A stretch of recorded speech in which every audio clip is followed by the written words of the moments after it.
Gentlemen, welcome to Chicago. Thank you. It's so exciting to have you here, okay? So you are here, obviously, for the musical 44. I've seen it twice already. I want to see it 10 more times. It was so good, all right? We'll talk about that in a minute, but let's go back to you guys, the beginning. Let's talk about your acting journey. How did you get involved in this craft? Oh, wow. We're just pulling out the big guns. Yeah. Starting off at the roots. Okay, well, your origin I will story. tell you, my origin story actually starts right here in Chicago. I was born in Chicago and I grew up in Skokie. And I came from a very rich theater program. And it started at Niles East High School, and then Niles East closed after 2 years, and our entire theater department moved to Niles North High School. And we were one of these very, very lucky high schools that had a lot of money that was put into it. We did a full 5-show season every single year. I always knew I wanted to be an actor. I mean, ever since I was in grade school, and I was very lucky to work with a man named Jerry Prophet, who I actually just saw. We're still very good friends. And he was my high school theater director and mentor, and kind of launched me into that. And then I went to drama school at Illinois Wesleyan University. Oh, somebody's taking a shower. I went to...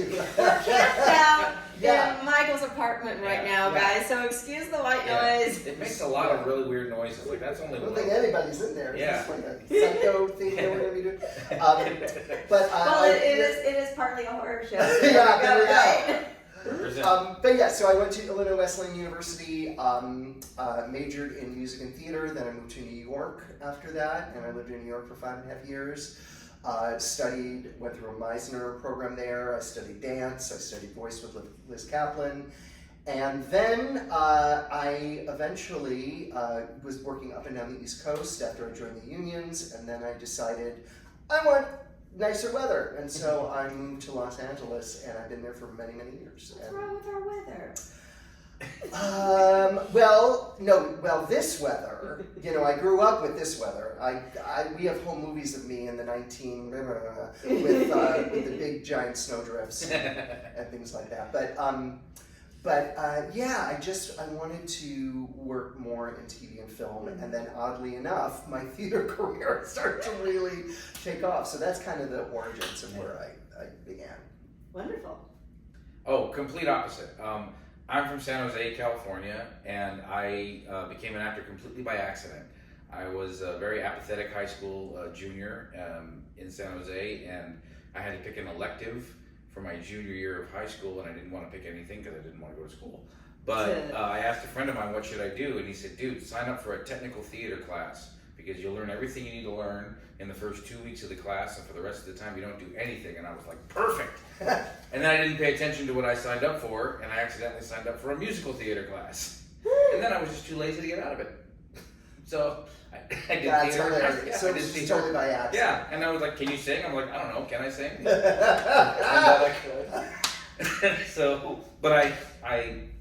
I got the bug, and I did shows in high school, and then when I graduated, they said, well, you got to go to college, and I said, why? And they said, well, that's what you do. And I went, is there theater in college? And they went, yeah. I went, all right, I'll go to college. So I went to a community college for 2 years in Saratoga, California, and one of my professors there ran a summer Shakespeare conservatory, so he enlisted me into doing that, and for 2 or 3 summers after that, I would go 200 miles north of San Francisco, way into Humboldt County, and do these summer Shakespeare festivals in this gorgeous park, and did, and I learned stage combat, I learned, classical theater, and then I had no intention of leaving. Like, that was going to be my life.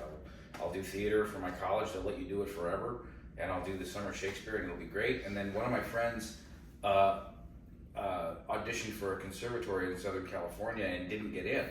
And he came back and he was complaining about it being a jip, like they ripped him off, and it was a whole scam. And I was like, well, what's the school? And he told me, and I looked it up, and I went, all right, well, let me try it. And I auditioned, having no intention of going, but I got in. And I went, oh, I guess I got to move to LA now.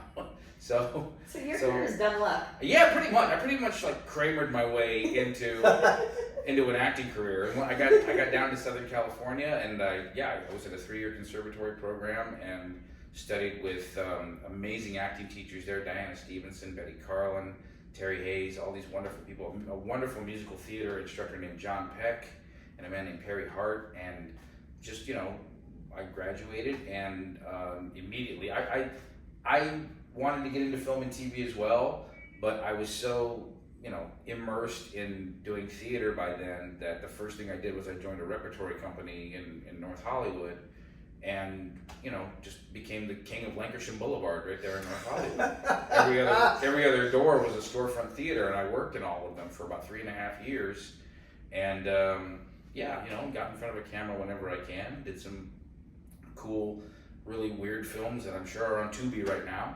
and research it. Yeah, find it. But yeah, that's kind of where it all started. Wow. So, what has been? First of all, have you gotten to come back to Chicago area often over the years, or do you kind of just stay over there?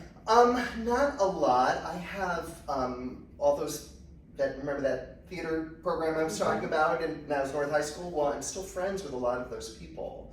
So there's always a Christmas party every year.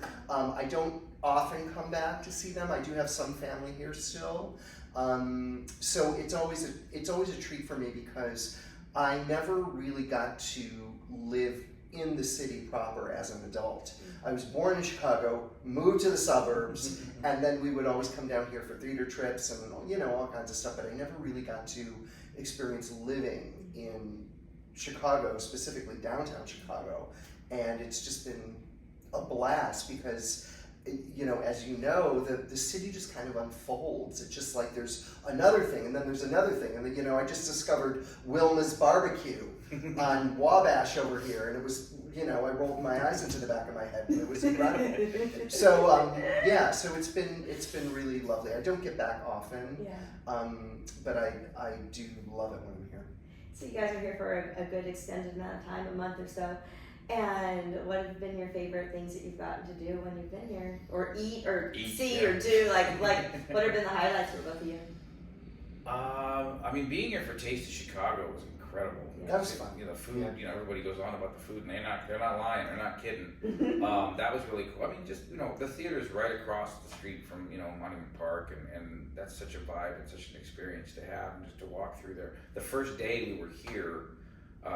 After we flew in, I just went and I walked around the park for like 4 hours and just sort of like loved being, and just, you can't walk through this city and not just be blown away by the architecture and the layout and watching people canoeing. It's such it really has an effect on you. I have specifics with food. Yeah. Okay, we're gonna fight. Where's the camera? Yeah. I have two. Whichever one okay. They're both there. To you. I have very specific food things that I have to do whenever I come to Chicago. Okay? First one is usually as soon as I get off the plane. In this case, I drove across the country because I have my dog with me. But normally, whenever I get off the plane, I immediately go to Poochie's Hot Dogs in Skokie. Okay. Number one. I just had, for lunch today, I had Portillo's. It's not the same. They're a little light on the celery salt. Oh, for a hot dog. For a hot dog. Okay, I'm talking about hot dogs. Okay. So that's number one. Scandalous. Al's Italian beef. Yes. Al's Italian beef. Hands down. Only one. There is no contest. No. Now, when we get into pizza, this is where it gets a little. We're gonna fight. So I'm a Lou's guy. I like Lou Malnati's, but Hillary Clinton in our show, who's played by Kelly Feldhouse, she's from Chicago, and she's trying to transfer me into a Pequod's guy. Convert, thank you. Convert me into a Pequod's guy. So I'm actually going to Pequod's next week with an open mind, and I'm gonna go for it because I remember it from years ago, but I haven't had it in years, so I can't really remember. I've had it once. Okay. And okay, so what's your favorite pizza? I'm an Uno's girl. Oh, But only the one here. shocking. Well, no, why? Well, because Uno's is like they have it in New York. But no, they have don't. it in Because I work there, so let me tell you this story here. Okay. Learning. Yes, I'm very passionate about pizza. So I work at 2 pizzerias right now, right? And someone says, "Well, tell me about this place." I'm like, "What do you want to know?" Like that's like what do you want for Christmas? Like, details. What do you want me to tell you? Well, how to start? I'm like, pizza? And they're like, yeah.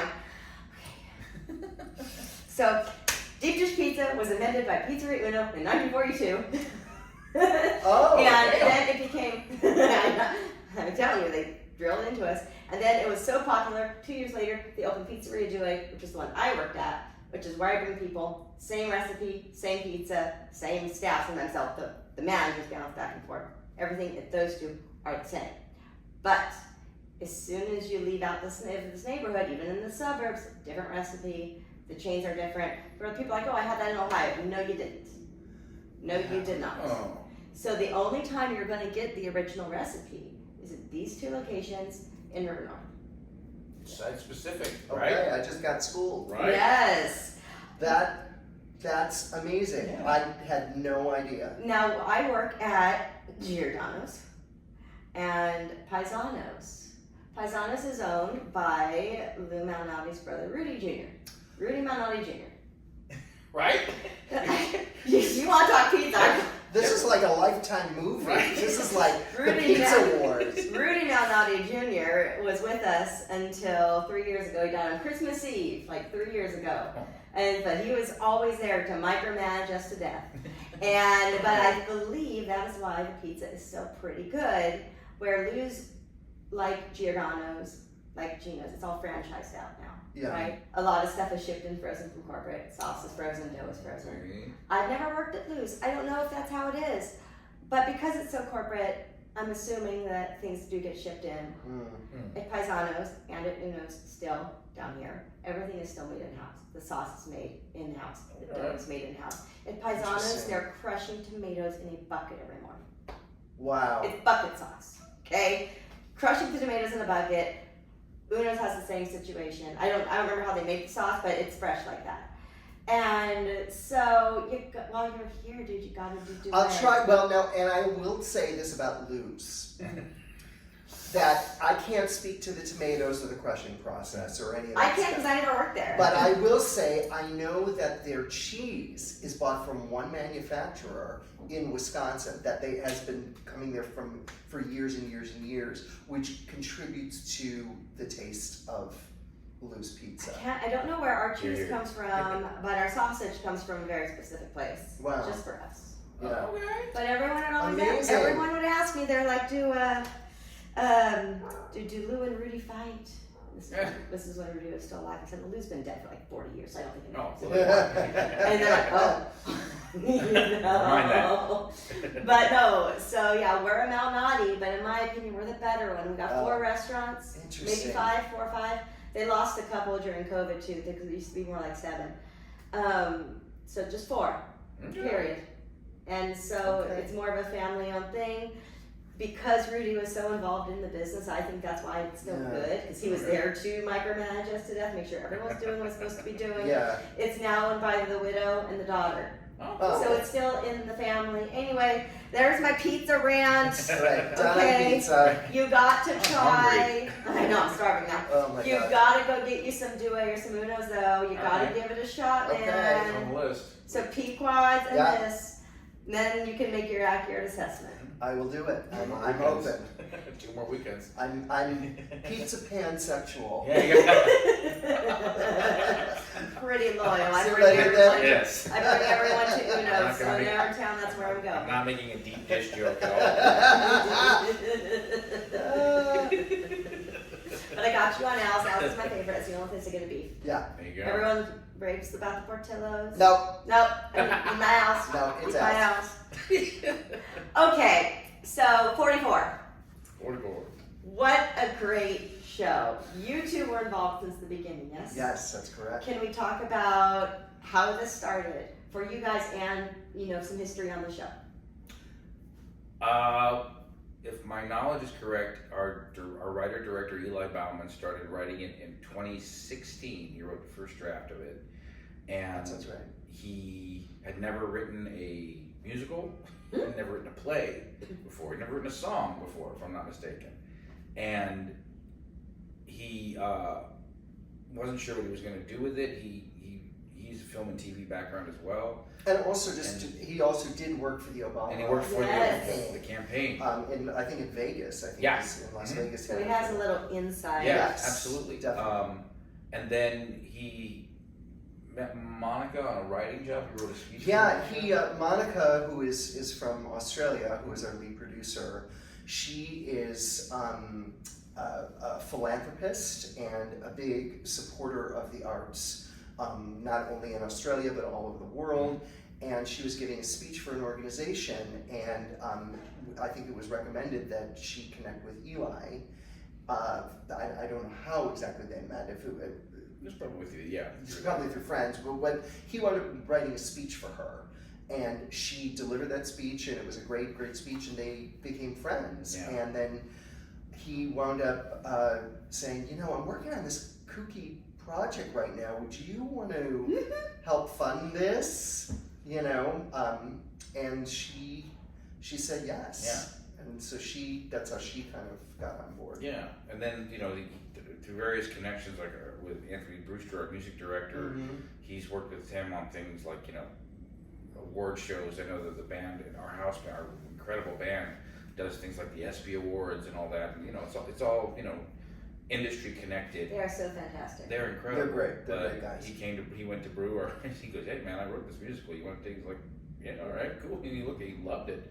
And so that was sort of how like the production aspect of it came together. And then in 2021, they wanted to do their first reading workshop of it and contacted pretty much like the leading casting director of musical theater in Los Angeles, Michael Donovan, and said, we need people for this reading. So Michael reached out to various people and got us together, and we did our first reading in early 2021. Yeah, I mean, it almost was like, it almost sounded like a joke at first. It did. Because Michael called me up. I had worked with him several times. He had cast me at the Hollywood Bowl. He cast me in various other projects. And he said, would you want to do this kind of weird, kooky reading of this musical about Obama, and we want you to play Lindsey Graham? And I was like, yes. Yeah. That's how long it took. I was like, this sound, because I do a lot of weird, quirky musicals anyway. Yeah. And so I was like, this is kind of in my wheelhouse. So, and then sent over the script, and I was laughing out loud just reading this ridiculous script, which was like War and Peace at the time. And so we all got together. It was at Edge, I think was the first in North Hollywood. We all got together. I want to say it was like a cast of like 20. Yeah, there were a lot. There was like 20 actors in it initially. Yeah. There were tracks where Eli had recorded all of the voices and all of the parts, and we were like, what is this? Yeah. Because it was an unconventional way of working, of first doing a reading. And so the goal was to present this at the Bourbon Room as a reading. And so we did our first reading, and it was like 4 hours long. It was, yeah.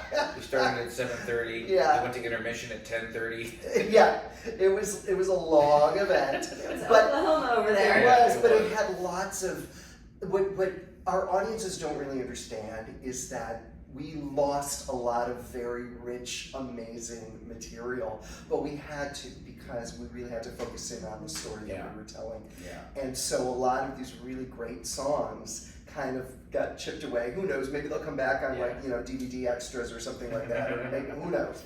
But this needs to be put on DVD for everyone to see. Yeah. I need an official soundtrack CD. I have to have it. Oh yeah. It's pretty infectious. It is so infectious. And so we went through several, we did a second reading, that was shorter, and then at intermission, Eli pulled us aside and he said, okay, we're gonna rip 30 pages out of the script during intermission. Yeah. So we not only ripped scenes out, we ripped out musical numbers, we ripped out everything, and just cut the show down, and then eventually it went into production. And then there were cast changes along the way, and the cast kind of got more focused Streamlined. to the 11 actors that work at one time. Yeah. And the other thing to remember too is like one of the other jobs that Eli had was he wrote for Saturday Night Live.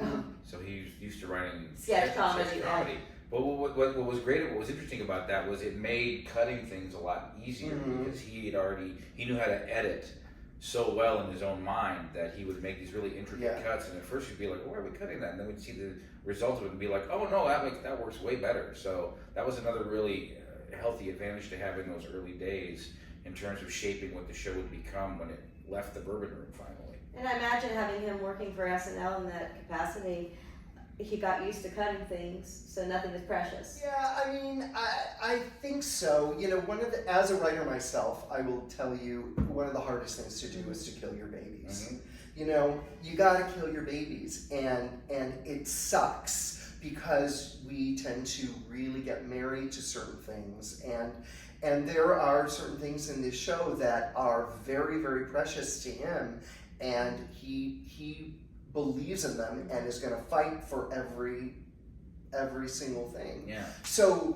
it's, you know, it you have to decide. You have to make a lot of those Sophie's Choice decisions. Yeah. You know. And he struggles with them. And he does, and then also we do too. Yeah. You know, because it's like it's an evolving thing. You know.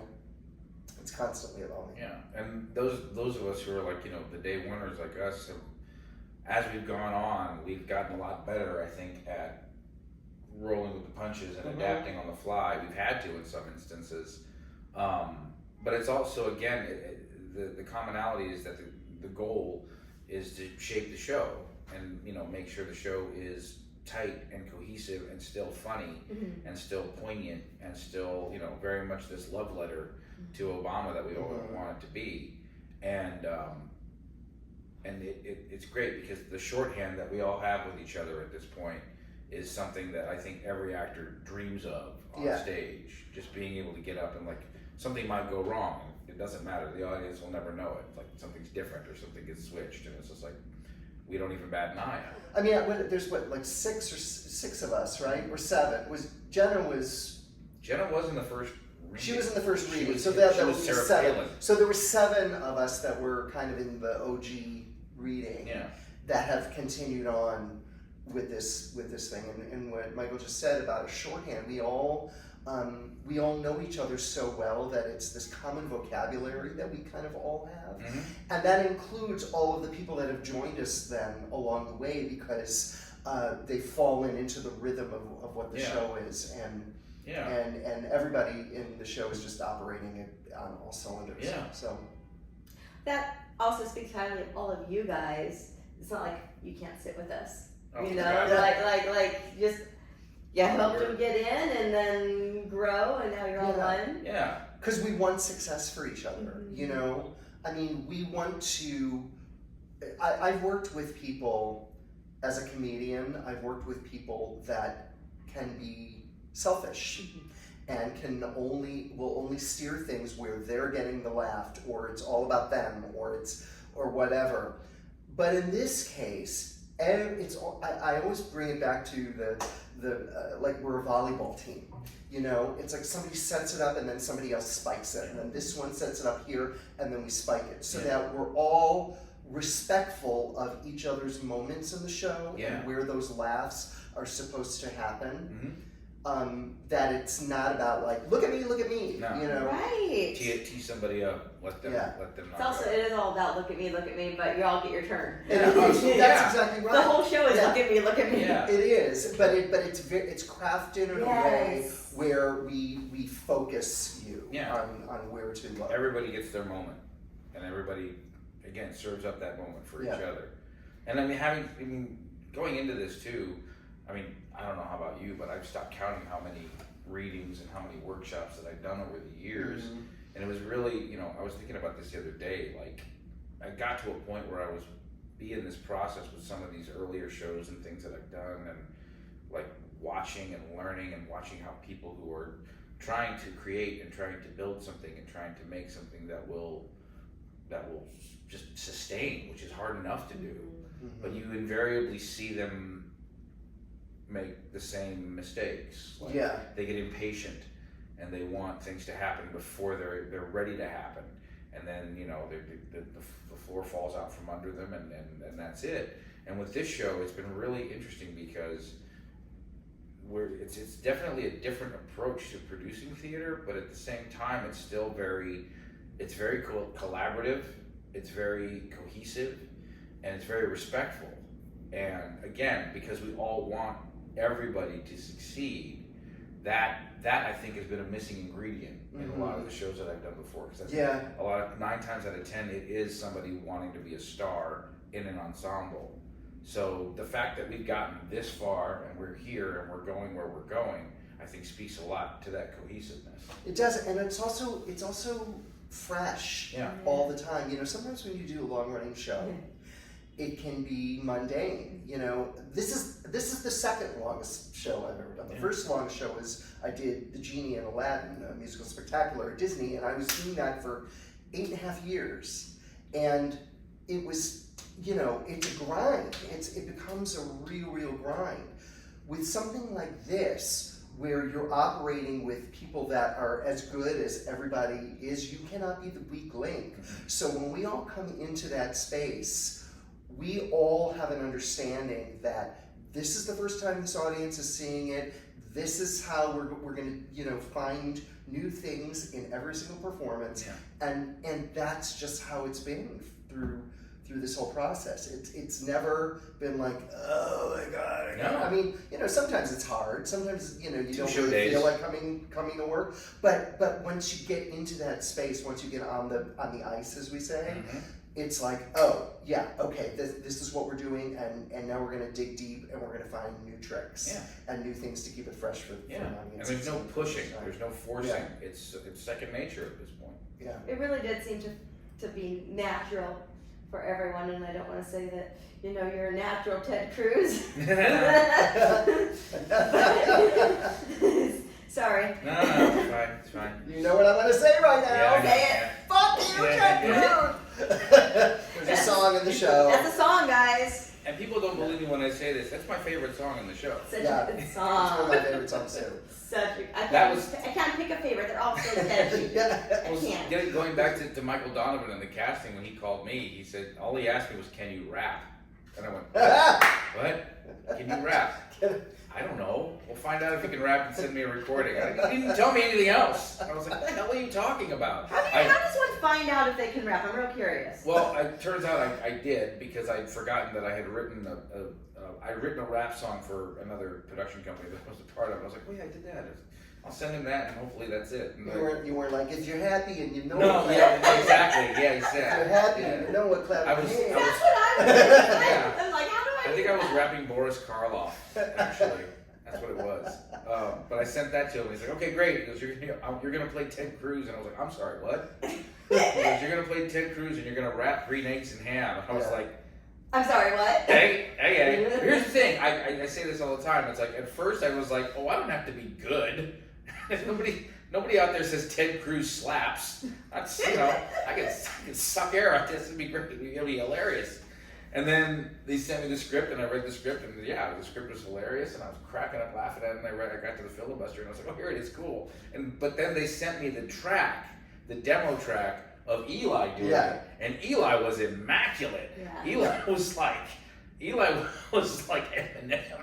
And I was like, oh crap, I've got to be good at this. Eli does us better than we do. He does. He does.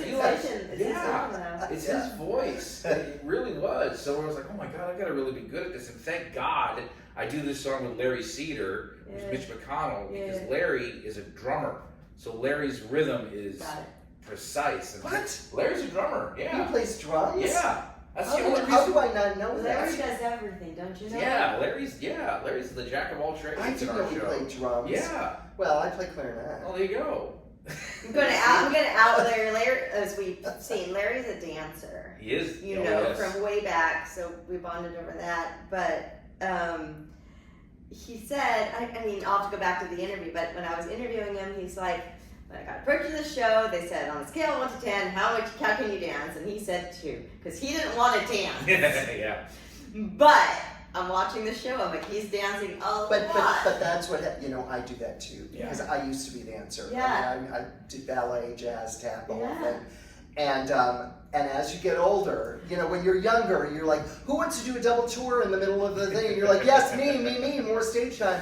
And then now it's like I step back and like, when do I get a break? Yeah. When can I have a coffee? Okay, Sheila. Yeah. But Larry has found his inner pimp. The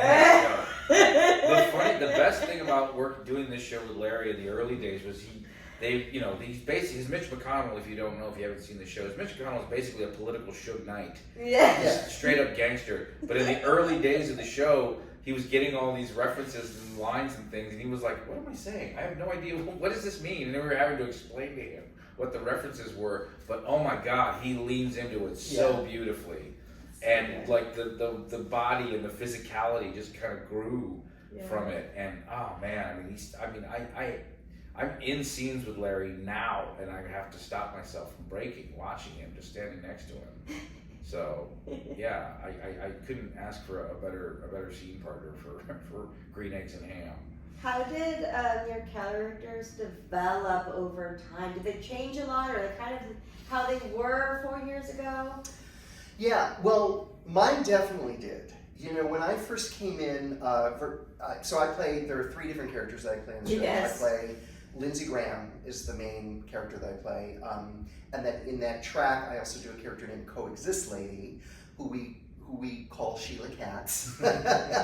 And then this other new character that we just recently added, which is Michael Lindell, the My Pillow guy, which is just a real quick in and out. Yeah. But to address Lindsey first, Lindsey, I first started playing him uber gay. Like, I mean, really, like high voice, and it was, in the readings, it was too much. And once we went into production, Eli gave me a really great direction, which was basically, everybody knows that Lindsey is a gay man, except for Lindsey. And so I sort of put a cover on it. And he just is what he is in the way that he moves. So Lindsey is loosely based on, I kid you not, Paula Deen. Paula Deen. And who was the other one? And I guess a little Scarlett O'Hara mix in there too. Oh, One of the reviewers said that. But also we wanted him to be this goofball, but but who really takes himself very seriously and thinks that he's getting away with it. Yeah. So that's kind of how Lindsey has evolved. Coexist Lady evolved in a very interesting way because it used to be Coexist Man. Really? And when I first started doing that, I wore this like bad Beatles wig, and I had a black Coexist t-shirt on, and I was kind of more of a Star Trek-y kind of character, and it wasn't landing. It wasn't really funny. And I said to Eli, you know, I do drag. I do drag characters. We should, you know, let's make it a woman. And so we tried it as a woman, and she was kind of trailer trashy at first, wearing this short black skirt, and then once we went into production, she kind of got the makeover with the little red peplum, and so she's evolved too. She's a church lady. She is, yes, she is a piece of work. She's sort of an early Karen. Yes. That's really the best way to describe her. Yeah. How did you develop your voice for Lindsey Graham? You know, because I was played- telling Michael last night. I Yeah. said he's channeling Beverly Leslie. Leslie Jordan was a friend of mine, and he's my ringtone. I shit you not. he was a lovely, lovely man, and I directed him in a couple of things, and really just was the nicest guy. So a little of it is actually not necessarily Beverly Leslie, but really Leslie Jordan. Yeah. But Beverly was also, he didn't admit to being gay the whole time either, you know? Exactly. So there is an element of that in it. There is, like I said, Paula Deen, there's this delight of, you know, hi y'all, like, you know, just loving the listening to the lilt of their own speech. Yeah. You know, Yeah. I will say, just from like a listener's perspective, there is a hint of Capote in there as well. A little bit. There's a little bit of Truman in there. Yeah. There's some of that too. And then also, I just really wanted to tap into Lindsay where he is unhinged because he tries to be this Southern gentleman, and then when he snaps. I mean, and so I watched some of that, things when he would just go off like in Congress, just watching him, and I was like, well, okay, that definitely needs to be in the show because he needs to have a temper tantrum. Oh, I love it. You develop yours. Well, I mean, I feel like all of the Republicans, wham, white, hetero, affluent men, I think we all start from this blueprint of hiding who we really are. Right. I think Lindsay certainly is one. Herman Cain definitely is one. The only one I don't think has any really pretense to them is Mitch McConnell, because, like I said, Larry he kind of is what he is. Yeah, Larry plays him like a pit bull. But with Ted Cruz, and he is the lamb. He is the lamb. He is. But with Ted Cruz, it's like it doesn't take a good actor to spot a bad actor. I will toot my own horn and says it takes a good actor to play a bad actor, because he's just sort of useless. Like I can't think of any other way to describe him. All he does is he's a hype man, he's a pitch man for Mitch McConnell, but there isn't really a genuine thought in his head. Yeah.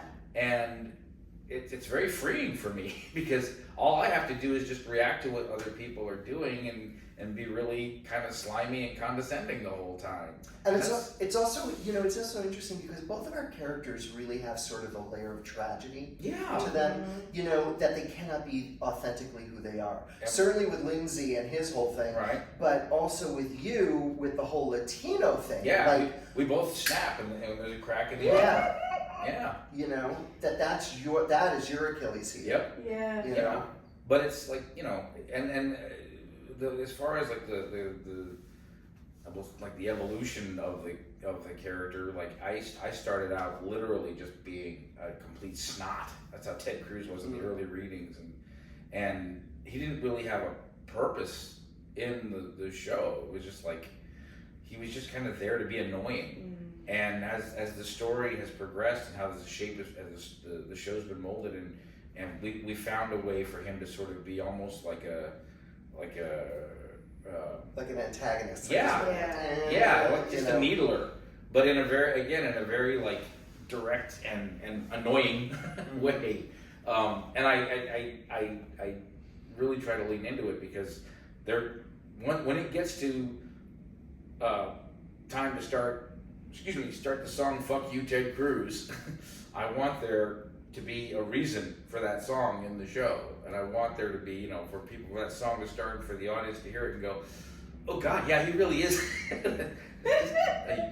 shit. I hate this guy," Yes. So if I can contribute to that, as much as the song in the show is a tribute to the real Ted Cruz. I'm sorry, but it's like it's his face on the screen, not mine. Yeah. So I'll also like keep it at an arm's distance so that he gets his due for it. And one other really interesting thing that really I started to really understand and embrace, I think when we were at the Kirk Douglas Theater, is that the way that we behave in the show, the way that all the Republicans behave, it's all through the lens of Joe Biden. Yeah.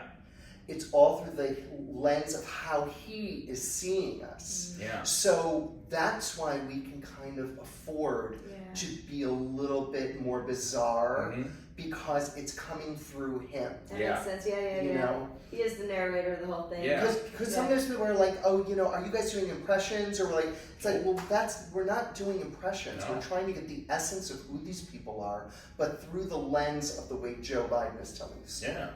Which is hilarious, by the way. Yeah. Can we talk about the brilliance of Chad for a second? Okay, let me tell you. Oh my God. Let me tell you about Chad. So, I've never laughed so hard. Chad was part of our original group. Yes.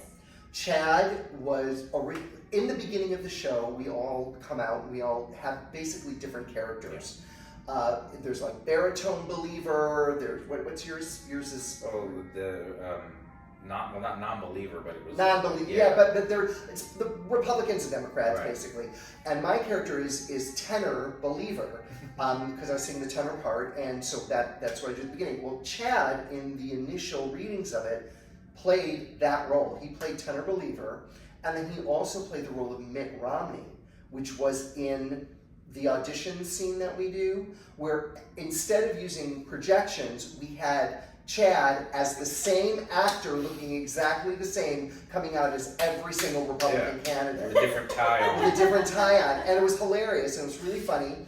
And we had another actor, a very talented actor, a friend of mine, who was playing Joe Biden at the time. That, as we went on into the readings, it didn't really work out for that particular person.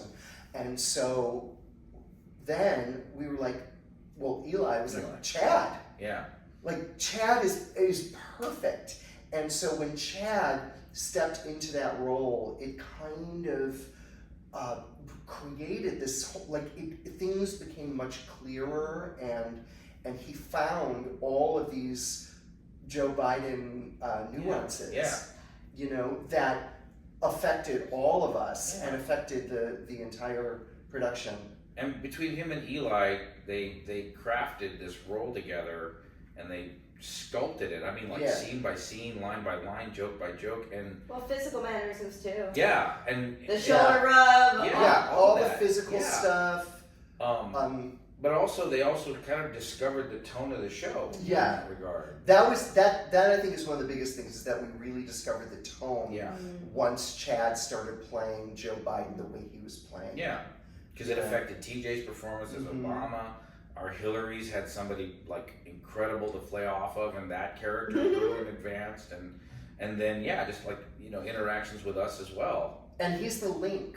He's the link between the audience and what's going on. Yeah. You know, like the voice of the people character is in a way the Greek chorus, but yet Chad as Joe Biden is the link into the story, who brings us back into the story, takes us out of the story, brings us back into the story. He's breaking all those walls. Yeah, he is. Definitely. And what's wonderful about the way he's evolved the character is, like, there were nights, remember at the Bourbon Room, there were nights where he comes out and he sort of introduces the tops of each scene. Yeah. But, you know, we were such an ever-evolving show during those days that, bless his heart, he would come out some nights to do an intro and he'd go, I have no idea what I'm supposed to say. And he'd just turn around and walk off. And it worked because Joe Biden. Yeah. Or sometimes Eli, who was sitting in the band, would be like, okay, we're going to do auditions right now. He goes, what do I say now? We're doing auditions. Oh, yeah, okay, in the bottom of a volcano. And he would just go. And we're sitting at the table going, oh, God damn, Jack. Yeah. We're laughing. But it all kind of we're laughing. It contributes to the looseness of Yeah. the show, you know, and that's one of the things about the tone of it. Well, I mean, how he opens it, he just stands there, like, in a frozen haze. And he lets the audience take him in, and they immediately get what he's the doing. joke. They get the joke, and like, oh my God, this is hilarious. And Chad's standing there like this. Yeah. It's perfect. My new favorite thing that he does is when, at the top of Act 2, you know, he's trying to get off the desk. But what he does, and I'm probably going to go off camera when I do this, but he's got his long pants on, and he goes, Yeah, he's hiking. like he's hiking up his pants to try to get down. It cracks me up every time. And we have no, like, this is probably not the best theater etiquette, but we have no control over ourselves in the wings watching each other. Like, we crack each other up in this show, and we're just like, we're shameless about it. We that's how much big of fans we are of each other. Everybody in this show does something that at some point or another just kills the rest of the cast. Well, that keeps it fresh. Yeah. Right? Like you said, stale, monotonous. Yeah. You don't want to be phoning it in ever. Right? Yeah. Well, I told Michael, I said, I want to challenge Chad to a tap dance off. Well, I don't know how much tap you really. That's accurate. Okay, so he's gonna hate me. Oh, yeah. Can I say this? I was like, boo, you gotta work on those flaps. I mean, he's got the tap shoes, and I think he does do some basic tap stuff. But Some nights, I'll challenge you to a some tap. nights, some nights he feels a bit more river dancey. Yeah, it is river dancing. That's a great one too. I love those. Bless his heart, TJ's just got to sit there and take it. Yeah. TJ Wilkins, who plays our Obama. Oh God. Has the will. This is what I'm saying. Has the willpower. He doesn't. Yeah. No, he really. We don't try to break TJ, but sometimes we'll inadvertently break TJ, and he's a great sport about it. You don't have to try. It just is What you don't see Yeah. is the shenanigans that happens off stage. Yeah. Like you think he's being all, presidential and all that kind of stuff, and then I'm not going to say what he says to me, but the stuff that he says to me on stage is not presidential. It's learned behavior, so it's kind of our fault. So it is kind of, He spent 4 years with us. It's bound to rub off on him a little. You rubbed off on it. So when I do movie reviews on my podcast, we have certain segments. One of those is epic line. Favorite line. Oh. Favorite line from a show does not have to be your own. Any line. I have two. One of them is my line, and one of them is not my line. The one that is not my line is the lyric that Hillary Clinton sings when she sings about her Pampers pantsuit. Yeah. I think that's hilarious. That that gets a reaction every night. when in her Pampers pantsuit. I love that. And then the line that I love that is my own is the one we do not mention he who shall not be named in this show, except for one little nod. Actually two, because she says, "I hope you're all happy now." Yeah, that's. But I have a little Easter egg that goes by. Sometimes people get it, and sometimes they don't. And it's in my rant, Lindsay's rant, when he says, when he talks about some narcissistic celebrity politician. Yeah. I love it when the audience picks up on that one little clue, and then it's gone. Yeah. I don't know.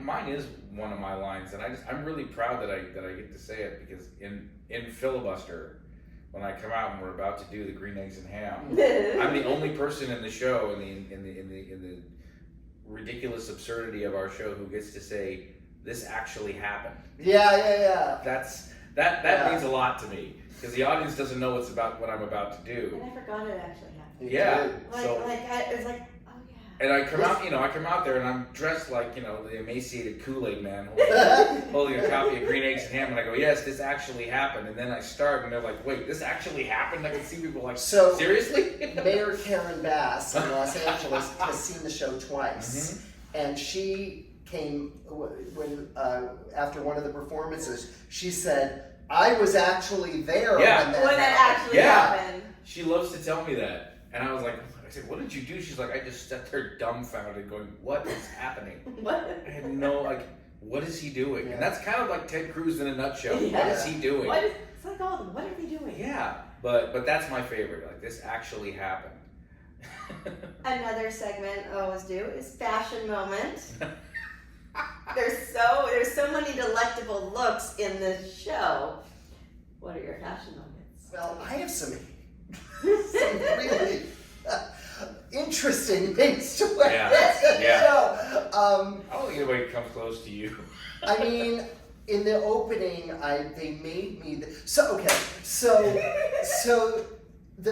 for many years of the show that we've been doing it, we all came out in kind of our own clothes, like we were normal people, and then they decided to make it a little more high concept, and they decided to, for this run in particular, make it specific slices of different societies. Yeah. So we've got a guy that kind of looks like a professor.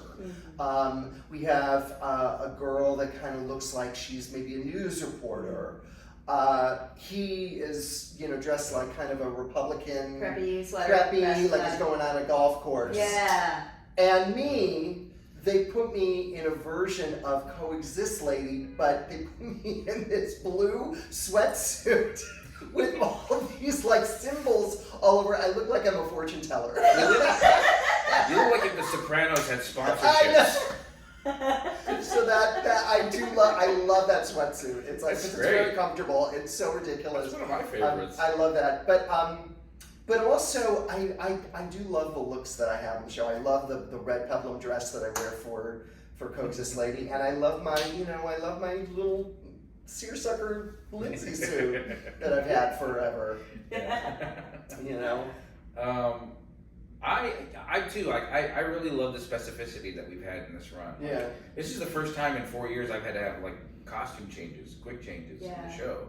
Because I was just saying, like you said. And you guys have some quick changes Yeah. and some quick transitions from one side of the stage to the other. Yeah. I'm like, wait, what? One gender to the other. Yeah. Speaking of transitioning. Yeah, seriously. But I really like that, you know, even Ted Cruz now look a lot more like somebody who looked like a Texas Republican. Like the cowboy boots are a real big effect, and so that's really nice. And I do like the opening costume too, because myself and Kelly Feldhouse, who before she plays Hillary Clinton, is just has this wonderful Karen look, like the spiky hair and the vest, and she and I together look like the most horrific couple you would possibly. It's like all of stage right are douchebags. Yeah, and then Yes. and then Larry is like Larry the Cable Guy's next door neighbor. So I really like impressed with our costuming this run. It's really dialed in. Yeah, and this guy Matthew. Just nailed it. Yeah. Nailed it.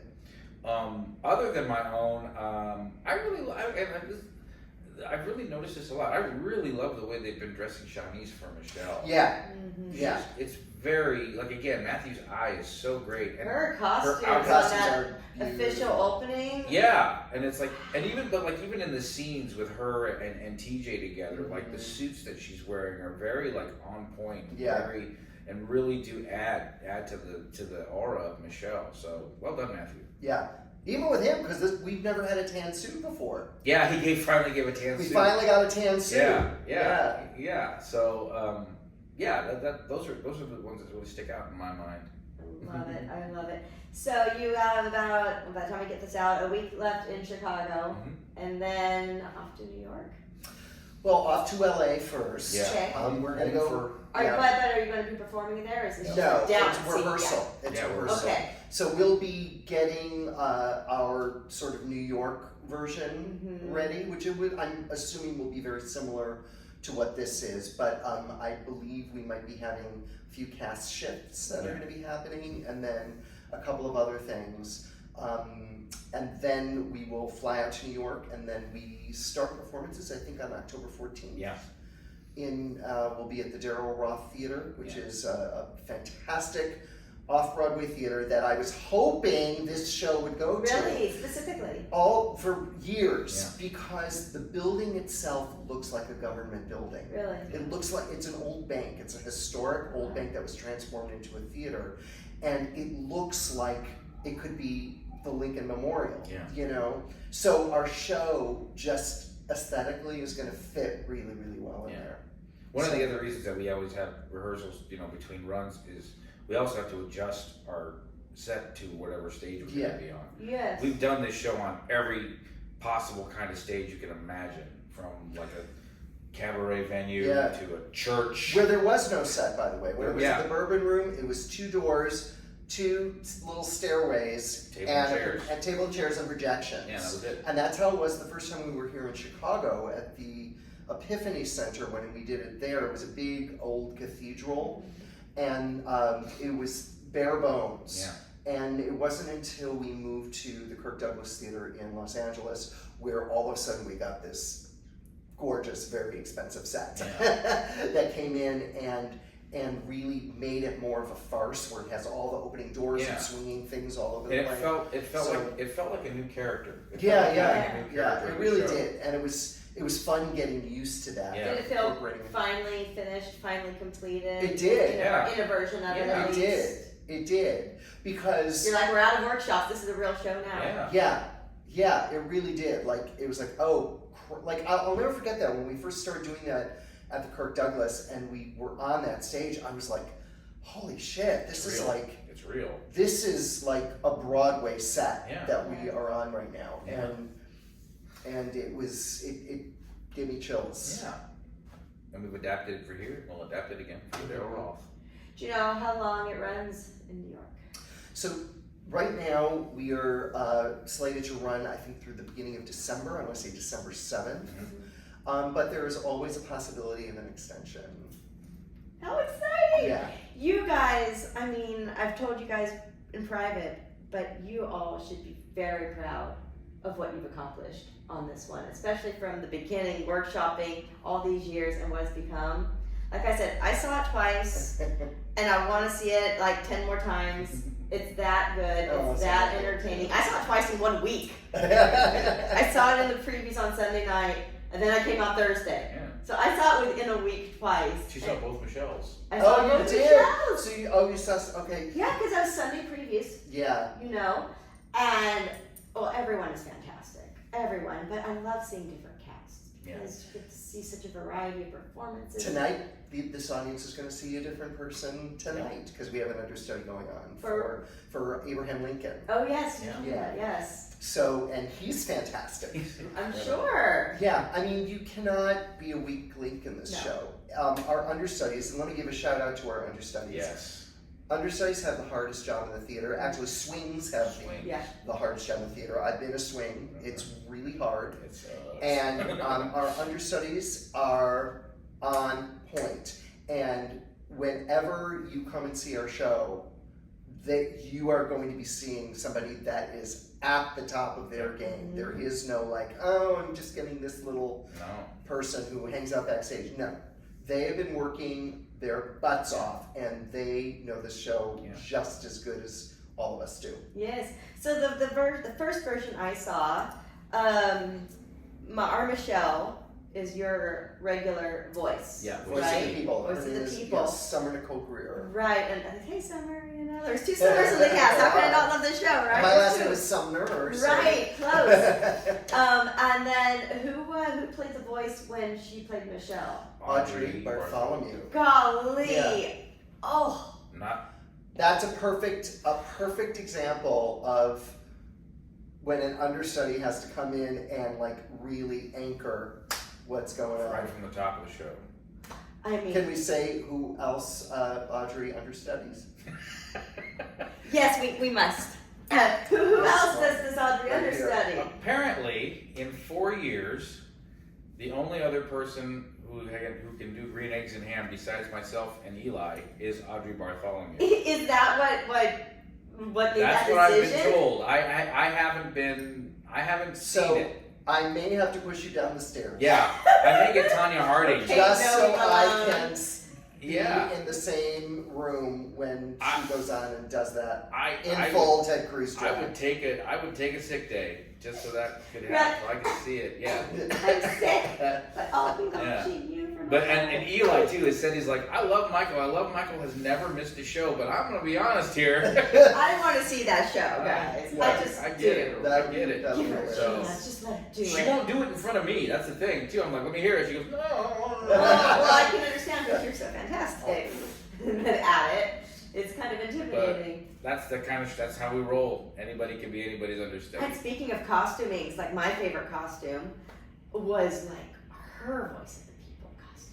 Yeah. And I believe it was like the red sparkly The red bra with the coveralls. And that costume has really evolved. that was over such a time. great, beautiful costume. When we first started doing that, we've had several actors playing Voice of the People. All of them phenomenal. Yeah. All of them bringing their own sort of signature to the role. But it was a bodysuit. That character used to wear like a black and white bodysuit, like a tight one. Tight.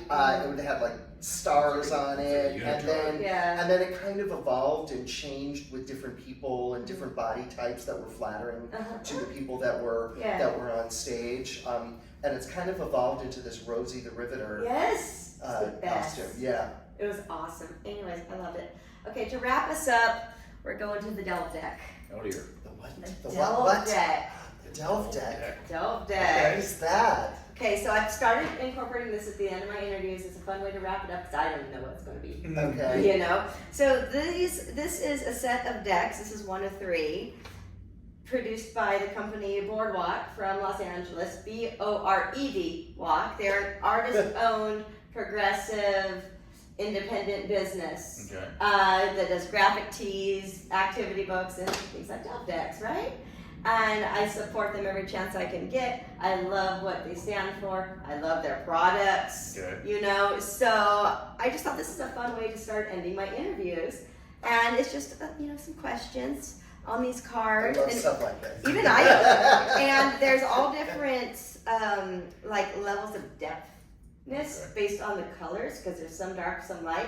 Like, I'm not going to pick on one that says you're going to die. Yeah, seriously. No, but as I told Larry, if the right card comes up for the right situation, he's like tarot. I said, absolutely like Love tarot. it. There you go. You know, and so I used to read runes. I don't remember really how to do it anymore, but I used to. Yeah. So I totally get this. Right. Right. And, you know, so there's all these different colors, and I'm just like, we could get an easy question, like, what's your favorite vegetable, or we could get something really deep, you don't know. So, here we go. All right. All right. I shuffle. Oh, now I'm nervous. Okay. I'm nervous too. I'm like, all right. So, ooh, it's a dark card. It's going to be a good question. Ooh, I like it. What makes you feel most fulfilled? Oh boy. I know, it's tough. It's tough. No, I know. A couple of things. I have two. One of them is my dog. Oh. I'm a big dog person. I have a dog named Duffy, who is with me. I drove across the country with her from LA. She's precious. I love her so much. It's going to kill me because I have to leave her behind when I'm in New York, but she's going to be well taken care of. But Duffy is one of them. And then the other thing that makes me feel very fulfilled is when I am on stage and I am able to have a moment where a joke lands and then the laughter rolls through the audience and keeps rolling and rolling and rolling and rolling and rolling. That makes me feel good because it fulfills me as an artist, but it also helps me, it provides me joy knowing that I am bringing joy to other people. So that's my dark answer. I love it.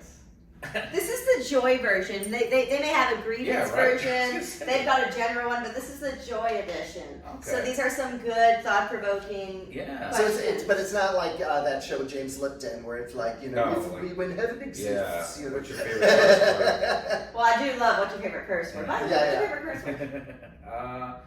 What is my favorite curse word? I know mine. Can I say it? Yeah, do it. Can I say it loud? Cunt! See? How am I going to top that? My favorite curse word gets used about me a lot. And Cunt. I walk in, and that's you. I walk in the room and people go, oh, this motherfucker. Oh, yeah. Yeah. This motherfucker. So. Well, I love the word fucking in all of its versions. You know, fuck you, fuck off, fuck it, let's fuck. I don't care. I love it all. It's a multi-purpose word. It's a multi-purpose word. It serves everything. And the tone. Yes. It can be angry. It can be happy, joyful, playful. You know. We use it in various ways. I in know. our show. I love it. We get a good use out of it in our show. Anyway, what fulfills you? Oh, gee, what fulfills me? My family, first and foremost. Oh. Because I would not be here. I would not be a part of what I'm a part of without my family's support. There are no other actors in my family, and they don't understand this life at all. But God bless them for many years. They've, enabled me, and they've supported me, and they've picked me up when I've been down, and I'll be grateful forever to them for that. That, and very much what Jeff said about having that moment on stage in front of an audience where it isn't just a laugh, it's just the effect that you have. When I was in college, I had a professor say to me, your job as an actor is to affect your audience. And if you can make that happen, that's very fulfilling. So, very much those two things. Beautiful. Ride 44, playing at the Studebaker Theater. Was it 410 South Michigan? Is that the address? All right, it's the Studebaker Theater at the Fine Arts Building, playing through September 21st. So we're almost done in Chicago, but then off to New York. If you're in New York, you have to check this show. Come see us. Oh, it's gonna be so good. I'm so bummed I can't be there for New York. I would take a trip just to see it, but I'm spending like 3 weeks in California already, so I can't take any more time away.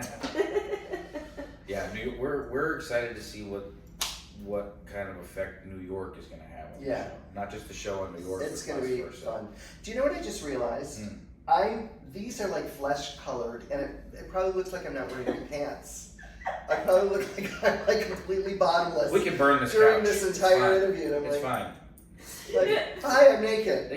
They can get rid of the couch. We'll pretend it's 2020. Yeah. It was a pants optional work day, right? It's like, wait a minute. This is like, these are. Oh, don't do that gesture if it looks like you don't have any pants on. Well, good night, ladies and gentlemen. Trousers. Oh, Lord. Thank you, gentlemen, so much for this time. Thank you It's so been such much. a great hour. I appreciate it. Thank you.